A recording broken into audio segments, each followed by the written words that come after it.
El candado era nuevo. Eso fue lo primero que noté cuando bajé a la cocina ese lunes por la mañana con la lista del mandado escrita en mi libreta de espiral. Un candado brillante, de esos que venden en la ferretería del centro, colgaba de la puerta de mi alacena. La alacena que yo misma había mandado construir hace 22 años, cuando le pedí al señor Fortino que ampliara la cocina y pusiera estantes de pino hasta el techo. Me quedé parada frente a ella con la libreta en la mano. Puse los dedos sobre el metal frío y lo jalé 2 veces. No abrió. Mi yerno estaba sentado a la mesa desayunando. Tenía la camisa del trabajo sin abrochar todavía y los ojos pegados a su teléfono mientras le daba vueltas al café con una cuchara sin voltear a verme. Mi hija andaba arriba vistiéndose. Mis 3 nietos ya habían salido rumbo a la escuela porque en esa casa la única que madrugaba de verdad era yo, que les dejaba el desayuno listo antes de que sonara el primer timbre del reloj. ¿Tú pusiste este candado?, le pregunté. Él levantó la vista despacio, como si le estuviera interrumpiendo algo muy importante. Sí, doña, dijo limpiándose la boca con el dorso de la mano. Es que voy a guardar unas herramientas ahí adentro. El cuarto de servicio ya no me alcanza. Me quedé mirándolo 3 segundos completos. Herramientas. En mi alacena, donde yo guardo el maíz, el chile ancho, la canela, los frascos de vainilla que compro en Papantla cada que puedo, las semillas de calabaza del año pasado. ¿Y yo dónde pongo mis cosas?, le pregunté. Pues acomódese en otro lado, doña. La cocina está grande. Asentí sin decir nada más. Me di la vuelta, dejé la libreta sobre la barra y subí las escaleras de regreso a mi cuarto. Cada escalón de mosaico de Talavera crujía igual que siempre bajo mis pies, el mismo sonido familiar de 32 años viviendo en esta casa. Yo escogí ese mosaico. Lo traje desde Puebla en 3 cajas de cartón que cargué en el camión de pasajeros porque la tienda de aquí solo tenía azulejo liso y yo quería algo que tuviera historia. Cerré la puerta de mi recámara y me senté en el borde de la cama. Tengo 63 años. Fui maestra de primaria durante 31 de ellos, en la misma escuela donde aprendí a leer yo misma, la Benito Juárez del Barrio Viejo. Enseñé a leer a 247 niños. Conté cada uno en mi libreta de fin de ciclo, desde el año en que entré como maestra interina hasta el día que me jubilé con carta de reconocimiento firmada por el director y un ramo de flores que me llevaron mis exalumnos de quinto D. Sé muy bien lo que es el trabajo. Sé lo que cuesta una casa, un techo, unos mosaicos de Talavera traídos desde Puebla. Y sé perfectamente lo que significa que alguien te ponga un candado en tu propia alacena sin pedirte permiso. Me levanté y caminé hacia el ropero de madera oscura que ocupa casi toda la pared norte de mi recámara. Abrí la puerta del lado izquierdo. Detrás de mis blusas de algodón dobladas y de una cobija de lana azul que nunca uso porque el calor de aquí no da para cobijas de lana, había una caja de metal rectangular. Era una caja de galletas de las antiguas, de lata gruesa con flores pintadas a los lados que ya se habían desgastado con los años. La saqué, la puse sobre la cama y la abrí. El olor a papel viejo me recibió como siempre. Era el olor de mis decisiones, el perfume de mi independencia acumulada año con año. Adentro estaba todo en orden, como siempre lo he tenido. La escritura pública de la casa, con los sellos del notario bien visibles y mi nombre completo en el apartado de propietaria única. Los recibos del predial de los últimos 15 años, pagados en ventanilla el día 2 de cada mes sin falta. Un sobre amarillo con las facturas de las remodelaciones que hice cuando mi hija llegó a vivir aquí con su marido y sus hijos. La ampliación del cuarto principal, los baños nuevos, la instalación del boiler de paso que no se acababa el gas. Y debajo de todo, una hoja doblada en 4, escrita con mi letra de maestra, que llevaba ahí guardada desde hacía 8 años, esperando el momento justo. Puse la mano encima de esa hoja doblada y respiré profundo. No siempre fui invisible en esta casa. Hubo un tiempo en que mi opinión contaba, en que se me consultaba qué color pintar las paredes y qué día era mejor para hacer el asado de bodas de la vecina. Ese tiempo fue antes de que mi yerno decidiera que mis silencios eran permiso. Mi hija llegó a vivir aquí hace 9 años. Ella y yo siempre nos hemos querido, eso no lo pongo en duda. Pero el amor de madre tiene una trampa enorme. Te hace creer que con querer basta, que si tú das, el otro recibe y agradece de manera automática. Eso no es amor, eso es comercio mal hecho. Mi yerno llegó con ella, con los 3 nietos que ya tenía y con una seguridad en sí mismo que nunca estuvo respaldada por nada concreto. Habla fuerte. Ocupa mucho espacio cuando camina. Interrumpe las conversaciones ajenas como si fueran invitaciones abiertas. Desde el principio me pareció de esas personas que confunden el volumen de la voz con la razón del argumento. Yo lo dejé estar. Lo dejé porque mi hija lo quería y porque los nietos necesitaban estabilidad. Lo dejé porque soy maestra, y los maestros sabemos que hay batallas que se ganan con paciencia y no con escándalo. Pero con los años, mi silencio se fue convirtiendo en su comodidad. Primero fue pequeño. Cambió el canal sin preguntar. Se sentó en mi sillón favorito. Dejó de saludarme cuando llegaba. Luego fue más. Empezó a tomar decisiones de la casa sin consultarme. A hablarle a los nietos de mí en voz baja. A decirle a mi hija que yo era anticuada, que interfería, que ya estaba grande para estar metiendo las manos en todo. Y hoy, un candado en mi alacena. No como quien pide perdón, como quien ya se siente dueño. Cerré la caja de lata con un sonido seco y decidido. Me la puse bajo el brazo igual que antes me ponía la lista de asistencia cuando caminaba hacia el salón de clases. Volví a abrir el ropero y saqué mi bolsa de cuero café, la que cargo desde hace 12 años porque está bien cosida y tiene un cierre que no falla. Metí la caja adentro. Bajé las escaleras sin prisa. Mi yerno ya se había ido. La cocina estaba sola. Miré el candado brillante colgado de mi alacena y sentí una claridad fría asentarse en el centro de mi pecho. No era coraje descontrolado, era reconocimiento. Era el momento en que una maestra se da cuenta de que el alumno cruzó una línea que no tiene regreso. Saqué mi teléfono y busqué en la agenda. El primer nombre que marqué fue el de don Aurelio. Don Aurelio tiene 70 años y fue padre de familia en mi salón de 4º grado hace más de 2 décadas. Cuando su hijo aprendió a leer de corrido, vino a la escuela a traerme 1 kilo de queso añejo envuelto en papel de estraza y me dijo que si algún día necesitaba algo, lo que fuera, que nada más marcara. Desde entonces hemos sido vecinos de confianza. Tiene una camioneta roja destartalada que funciona de maravilla y 2 sobrinos que le ayudan con los fletes cuando se necesita. Maestra Consuelo. ¡Qué gusto!, contestó al segundo timbre con su voz de tierra caliente. Don Aurelio, necesito un favor, le dije sin rodeos. ¿Puede venir mañana martes en la mañana con sus sobrinos y la camioneta? Tengo unos muebles que mover. Maestra, para usted lo que guste. ¿A qué horas la acomodo? A las 9. Y don Aurelio, necesito que sean discretos, como usted mande. Ahí le caigo clavado con los muchachos. Colgué. Luego fui a la sala. Me senté en mi sillón de mimbre junto a la ventana que da al patio y abrí la caja de lata sobre mis rodillas. Saqué la escritura y la revisé despacio, aunque me la sé de memoria. Casa-habitación de 2 plantas con patio interior y jardín trasero. Municipio registrado, sin adeudos ni gravámenes, a nombre de Consuelo. Sola, 5 propietarios, sin nombres adicionales. Luego saqué la hoja doblada en 4. La abrí con cuidado. Era el inventario que hice hace 8 años. Un domingo por la tarde, después de que mi yerno le dijo a mi hija que la casa era de los 2 porque ellos la mantenían. Esa noche me senté con mi pluma de tinta negra y escribí, en mi letra de maestra, cada cosa que yo había comprado en esta casa desde que la construí.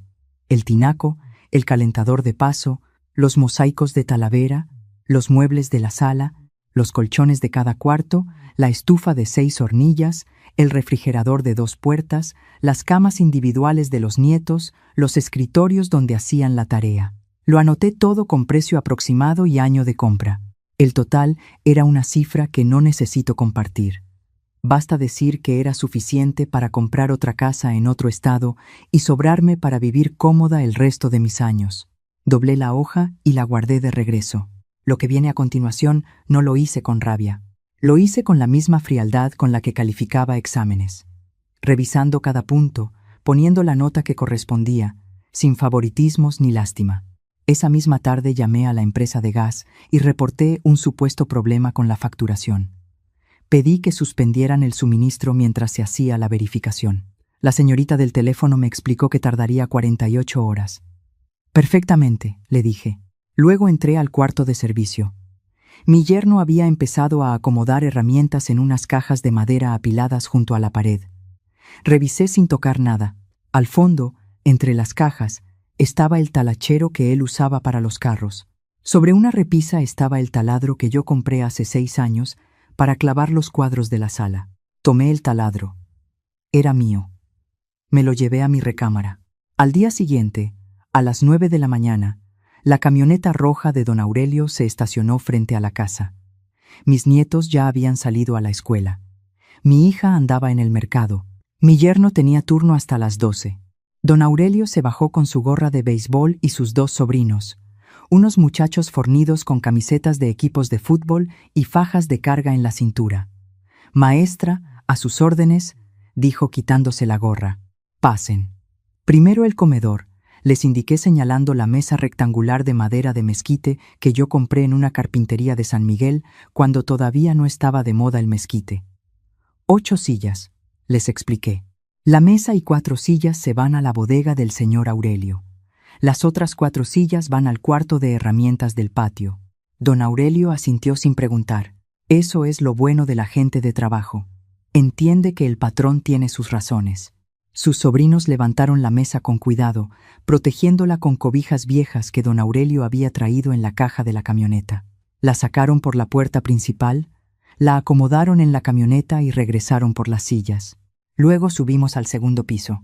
El cuarto principal, el que tiene baño privado y ventana al jardín, lo ocupaban mi yerno y mi hija. Sobre la cómoda había una televisión de 42 pulgadas que yo había comprado con la liquidación de mi jubilación como regalo de Navidad. Me acerqué, desconecté todos los cables con cuidado, la envolví en una sábana vieja y le indiqué a uno de los sobrinos que se la bajara. Pasé al cuarto de los nietos. Había 2 habitaciones. En la primera dormían las 2 niñas, con una televisión pequeña que yo les había regalado el día del niño. En la segunda dormía mi nieto mayor, que tenía 16 años y una consola de videojuegos conectada a su propio televisor, también comprado por mí en un Buen Fin de hace 3 años. Ambas televisiones salieron de los cuartos sin hacer ruido. Para cuando mi hija llegó del mercado con 2 bolsas de mandado colgadas de los brazos, la camioneta de don Aurelio ya iba a media calle de distancia. Mi hija dejó caer las bolsas en la barra de la cocina y me miró con los ojos muy abiertos. «Mamá, ¿qué pasó con la mesa del comedor?» «Se fue», le contesté sin levantar la vista del libro que estaba leyendo en mi sillón. «¿Cómo que se fue? ¿A dónde? ¿Quién la movió?» «Yo la moví. Era mía». Mi hija se quedó parada en el pasillo mirando el espacio vacío del comedor, ese rectángulo de duela de madera más oscura que el resto del piso, porque durante 22 años había estado protegida de la luz y el polvo por los pies de la mesa. «¿Y las sillas, mamá?» «Faltan las sillas. También eran mías». Vi cómo su boca se abría y se cerraba buscando palabras. Luego subió las escaleras rápido. Escuché sus pasos ir de cuarto en cuarto. Escuché el silencio que siguió cuando descubrió los cuartos sin televisión. Bajó despacio, como quien carga algo muy pesado. «Mamá», dijo desde el pie de la escalera, con una voz que ya no era de reclamo sino de confusión genuina. «¿Por qué?» Cerré mi libro. La miré a los ojos. «Ayer tu marido puso un candado en mi alacena», le dije, sin preguntarme, sin avisarme, como si fuera su alacena, como si fuera su cocina, como si fuera su casa. Mi hija se mordió el labio. «Eso es porque él quería guardar unas cosas, mamá. No es para tanto». Yo le iba a decir, asentí despacio. «Sí», le respondí. «Y yo moví mis mesas y mis televisiones porque necesitaba espacio. No es para tanto. Yo te estoy diciendo». Se quedó callada. El silencio entre nosotras no era un silencio de pelea, era un silencio de reconocimiento. Mi hija no es mala persona. Es una mujer que lleva años dejando que alguien más ponga las reglas, mientras ella mira para otro lado, porque es más cómodo no ver. «Cuando tu marido llegue, quiero hablar con los 2», le dije. «Aquí en la sala, esta noche». Ella asintió sin decir nada más y se fue a la cocina a guardar el mandado. Mi yerno llegó a la 1 de la tarde. Lo escuché entrar. Lo escuché abrir el refrigerador. Lo escuché llamar a mi hija en voz alta preguntando dónde estaba el comedor. Lo escuché subir las escaleras y volver a bajar. Para cuando llegó a la sala donde yo estaba sentada con mi bolsa de cuero sobre las rodillas, ya traía el semblante rojo de quien se preparó mentalmente para un pleito.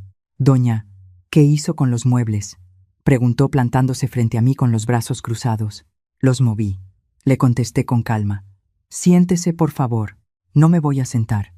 Primero explíqueme qué derecho tiene de llevarse las cosas de mi casa». Abrí mi bolsa de cuero. Saqué la caja de lata y la puse sobre la mesita de centro. La abrí con cuidado. Saqué la escritura y la extendí sobre mis rodillas. «Siéntese», repetí. «No le voy a repetir 3 veces». Algo en mi tono hizo que se detuviera. Mi hija entró a la sala desde la cocina y se quedó parada junto a la puerta. «Lo que usted llama su casa aparece registrado en este documento», dije levantando la escritura y señalando con el dedo el renglón donde dice «propietaria». «¿Ve ese nombre? Ese es el mío. Solo el mío. Esta casa la construí con el sueldo de 31 años de dar clases y con la liquidación de mi jubilación. Usted lleva 9 años viviendo aquí sin pagar renta, sin pagar predial, sin pagar ni el agua». Mi yerno abrió la boca. «No he terminado», le dije con el mismo tono que usaba cuando un niño de 4º grado intentaba hablar encima de mí. Saqué la hoja doblada en 4, la abrí y la puse sobre la mesita. Era el inventario escrito con mi pluma de tinta negra, renglón por renglón, con fechas y precios. «Esta es la lista de lo que yo he pagado en esta casa desde que usted llegó. La mesa que ya no está en el comedor, la compré yo en San Miguel en el año 2004. El refrigerador que acaba de abrir, lo compré yo. La estufa donde se cocinan sus alimentos, la compré yo. Los colchones donde duermen sus hijos, los escritorios donde hacen la tarea, las televisiones que ya no están en los cuartos porque también las compré yo». Mi yerno miró la lista. Miró a mi hija. Volvió a mirarme. «El candado de la alacena me lo pone hoy mismo en la mano», continué. «Esa alacena la mandé construir yo. Está en mi cocina, en mi casa, y ahí guardo mis cosas. Si usted necesita espacio para herramientas, arriéndese una bodega. Se las hay baratas por el periférico». «Esto es un abuso», murmuró mi yerno, aunque su voz ya no tenía el mismo volumen de antes. «No», le respondí. «Abuso fue poner ese candado sin preguntarme. Lo que yo hice fue ejercer mi derecho sobre mi propiedad. Son cosas muy distintas y si no entiende la diferencia, con mucho gusto le enseño. Fui maestra 31 años. La paciencia no me falta». Mi hija se sentó en el sillón del lado con los ojos brillantes. No lloraba, pero estaba cerca. «Lo que voy a decirles ahora no es un castigo», dije bajando un poco la voz. «Es una conversación que debimos tener hace años y que yo evité porque confundí el silencio con la paz. Aquí hay reglas nuevas y las quiero decir claras para que no haya malentendidos». Los miré a los dos. «Primero, el candado desaparece hoy. Si vuelvo a encontrar algo mío cerrado con llave que yo no haya cerrado, aplico lo que me corresponde por ley como propietaria. Hay abogados que cobran poco y trabajan rápido. Segundo, en esta casa se me consulta antes de tomar cualquier decisión que afecte los espacios comunes. No se mueve un clavo sin que yo esté enterada. Tercero, a partir del mes que entra, me dan una aportación mensual para los servicios. No les pido renta porque son mi familia y porque quiero que sigan aquí, pero el gas, la luz y el agua no los pago yo sola mientras ustedes los usen igual o más que yo». Mi yerno quiso decir algo, pero mi hija lo detuvo con una mano en el brazo. «¿Cuánto, mamá?», preguntó mi hija con una voz serena. «Lo que les corresponde por lo que gastan. Hagan sus cuentas y me dicen. Yo confío en su honestidad para eso». Hubo un silencio largo. Por la ventana entraba el ruido de la calle, un camión de refrescos que pasaba, el silbido del camotero a lo lejos. «¿Y la mesa?», dijo mi yerno finalmente, con la voz de alguien que ya bajó la guardia, aunque todavía no sabe bien cómo quedarse parado sin ella. «¿Cuándo regresa?». «Eso depende de ustedes», le contesté guardando la escritura y la lista en la caja de lata. «Cuando esta casa vuelva a sentirse como mi casa, la mesa vuelve». Me levanté, tomé mi bolsa y subí a mi recámara. Las 2 semanas que siguieron fueron incómodas para ellos y reveladoras para mí. Sin la mesa del comedor, la familia tuvo que organizarse de otra manera. Los primeros días comieron en la barra de la cocina, apretados, sin espacio suficiente para los 5. Mi nieto mayor se quejó que no cabía con sus hombros de adolescente crecido. Las niñas derramaron el vaso de agua el primer día porque la barra no tiene el ancho suficiente para platos, vasos y tortillero al mismo tiempo. Lo más interesante fue lo de las televisiones. Sin la pantalla en su cuarto, mi yerno dejó de irse a encerrar ahí apenas llegaba del trabajo. Por primera vez en años, se quedaba en la sala. Al principio era raro, todos andaban como animales que salen de su cueva y no saben bien qué hacer con la luz. Pero poco a poco empezaron a hablar. Los escuchaba desde mi recámara, conversaciones reales, sin pantalla de fondo. Mi nieto mayor tardó exactamente 9 días en venir a tocarme la puerta. «Abuela, ¿puedo pasar?»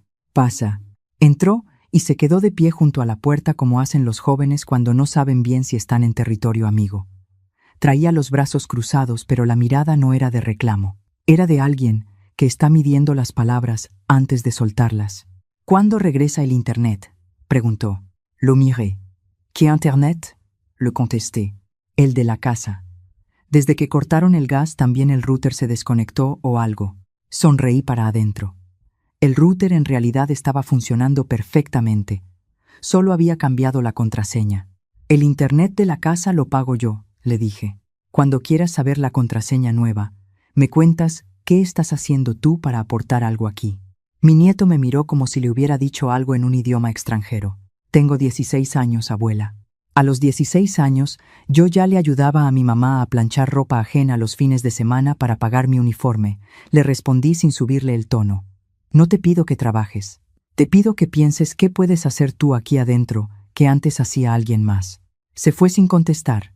Pero 3 días después, un sábado por la mañana, bajé a la cocina y encontré el fregadero limpio, la estufa desengrasada y el piso barrido. Nadie me dijo nada.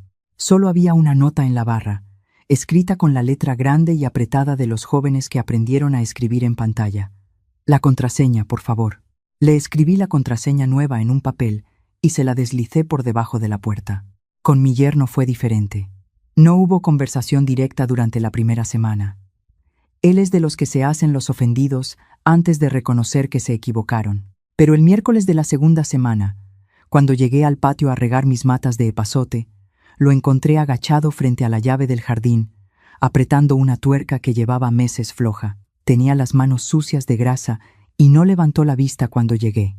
«Ya estaba descompuesta desde antes», dijo en voz baja, como si estuviera hablando consigo mismo. «Lo sé», le contesté. «Se lo dije 2 veces el año pasado». Silencio. Seguí regando mis matas. «Doña Consuelo», dijo finalmente. «Sí, el candado. Ya lo quité. Está en la repisa de la cocina si lo quiere». «No lo quiero», le respondí. «Tire ese candado. La alacena no tiene llave y no la va a tener». No volvimos a hablar ese día, pero algo en el aire de la casa cambió levemente, como cuando cede la presión antes de que llegue la lluvia. Fue mi hija quien dio el paso que yo estaba esperando. Un jueves por la noche tocó a mi puerta después de que los nietos ya habían apagado las luces.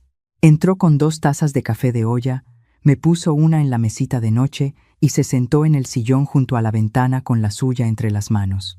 Nos quedamos calladas un rato tomando el café. «Yo no sabía lo del candado hasta que pasó», dijo. «Lo sé», le respondí. Debí haberle dicho algo. «Sí, debiste». Otro silencio. El café olía a canela y piloncillo, como siempre lo hacemos en esta familia. «Tengo miedo de que estés enojada conmigo», dijo en voz muy baja. «No estoy enojada», le contesté. «Estoy cansada de ser invisible en mi propia casa. Eso es diferente». Mi hija asintió mirando el fondo de su taza. «¿Recuerdas cuando me enseñaste a leer el plano de la casa, mamá?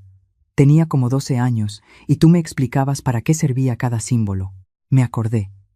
Estábamos sentadas en esta misma habitación, en el suelo, con los planos de papel extendidos entre las dos. «Me enseñaste que la casa tiene 2 entradas de agua y una llave de paso general», continuó. «Que hay que abrir las ventanas del norte cuando hay calor para que circule el aire. Que los cimientos son más anchos del lado del jardín porque el terreno tiene una ligera pendiente». «Sí», le respondí. «Nunca le expliqué nada de eso a mis hijos», dijo. «Ni a mi marido». No dijimos nada más por un momento. «Eso es lo que pasa», le dije finalmente. «Cuando la gente vive en una casa que no construyó, No le conoce los huesos. Sé lo que ha costado todo esto, mamá. Sé que tú lo compraste, que tú lo pagaste, que tú lo pusiste. Eso no es lo más importante, le dije sorprendiéndola. Lo más importante es que sepas que puedo seguir siendo la dueña de esta casa o puedo ser tu mamá, pero no puedo ser las dos cosas si ustedes solo me ven como una de ellas. Mi hija se limpió los ojos rápido, con el dorso de la mano, como cuando era niña y no quería que la viera llorar. Quiero que seas las dos, dijo. Entonces compórtense como si lo fueran, le respondí con suavidad. Se terminó el café.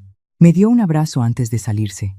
Uno de esos abrazos largos que se dan pocas veces en la vida porque se reservan para los momentos donde las palabras no alcanzan. Y se fue. 3 semanas después de que la mesa salió de la casa, llamé a don Aurelio. «Buenos días, maestra», contestó con su voz de siempre. «Don Aurelio, ¿puede traerme la mesa el sábado en la mañana?» «Ahí le caigo, maestra». «¿A qué horas?» «A las 10». «¿Y las televisiones?»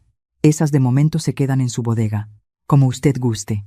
El sábado a las 10 en punto, el sonido de la camioneta roja hizo voltear a mis nietos desde la ventana de la sala.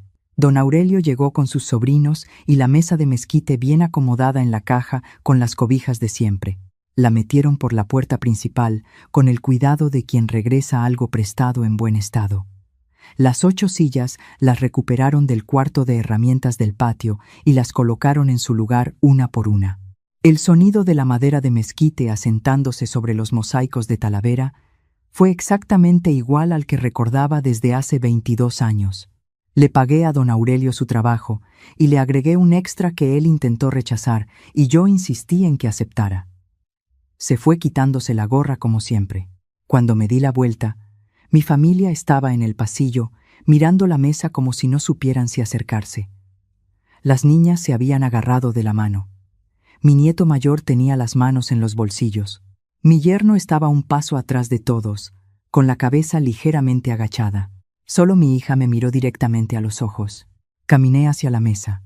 Puse la mano sobre el respaldo de mi silla, la del lado que da a la ventana del jardín, la que recibe la sombra del limonero en las tardes. La mesa regresa porque yo decido que regrese, dije mirándolos a todos sin subir la voz. No porque se los gané ni porque me los deba. Regresa porque esta es su casa también, y porque los últimos días me demostraron que saben entender cuando se les habla con claridad. Eso es suficiente para empezar de nuevo. Nadie habló. Mi nieto mayor asintió con la cabeza, lento. «Hija, pon a calentar el caldo que dejaste en la estufa desde temprano», le dije a mi hija. «Niñas, traigan los platos de la alacena, que ya la abrí». «Y tú», le dije a mi nieto, «pon la mesa». Se movieron todos al mismo tiempo, sin protestas, sin que nadie arrastrara los pies. Fue una coreografía de gente que aprendió que las cosas cuestan y que hay que ganárselas. Me senté en mi silla. El respaldo de madera se acomodó a mi espalda como siempre, con esa familiaridad de los objetos que han sostenido a una persona durante muchos años. La brisa del jardín entró por la ventana trayendo olor a tierra mojada porque había llovido esa mañana. Mi yerno fue el último en sentarse. Lo hizo en silencio, sin hacer ruido con la silla, con la mirada en el mantel de cuadros que mis nietas habían puesto derecho por primera vez en mucho tiempo. Cuando mi hija sirvió el primer plato, lo puso frente a mí antes que a nadie más. Lo hizo sin que yo se lo pidiera, sin que nadie se lo indicara. Lo hizo porque así lo decidió ella sola. «Buen provecho», dije. Y comimos. Esa noche, antes de dormir, guardé la caja de lata en su lugar detrás de las cobijas del ropero. La escritura, el inventario, los recibos, todo en orden como siempre. Cerré la tapa con el sonido familiar del metal. No la escondí con vergüenza ni con miedo. La guardé con la tranquilidad de quien sabe que tiene todo lo necesario para defenderse y espera no volver a necesitarlo. Apagué la luz y me quedé un momento escuchando la casa. Arriba, mis nietos se preparaban para dormir. Se escuchaban sus voces en el pasillo, conversando, riéndose de algo. Abajo, el sonido del agua en el fregadero. Alguien lavando los platos sin que nadie se lo ordenara. A las mujeres de mi edad nos enseñaron que hacerse notar es de mal gusto, que lo que una construye debe entregarse sin condiciones, que el amor de madre no lleva precio ni firma en un papel notarial. Nos enseñaron a ceder el espacio, a comer lo último, a guardar silencio cuando alguien habla encima de nosotras. Pero yo soy Consuelo. Enseñé a leer a 247 niños en 31 años y a ninguno le enseñé que las cosas que no cuestan nada no valen nada. Esa lección también aplica aquí adentro.